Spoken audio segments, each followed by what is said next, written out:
আমাকে ছোটবেলায় যেভাবে স্নেহের কোলে লালন পালন করেছে, এইভাবে আমার মা বাপদের তোমার রহমতের কোলে লালন পালন করো। মনে থাকবে ভাইরা? বলেন মনে থাকবে? প্রত্যেক নামাজের পরে মা বাবার জন্য দোয়া করবেন, বেঁচে থাকুক আর মরে যাক, দোয়া করবেনই। মনে থাকবে? রব্বির হামহুমা কামা রাব্বায়ানি সগীরা।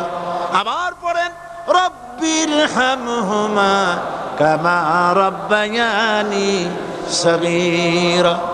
আল্লাহ পাক মায়ের মর্যাদা এত বাড়াইছেন, সাহাবী প্রশ্ন করেছে ইয়া রাসূলুল্লাহ খেদমত করব কার?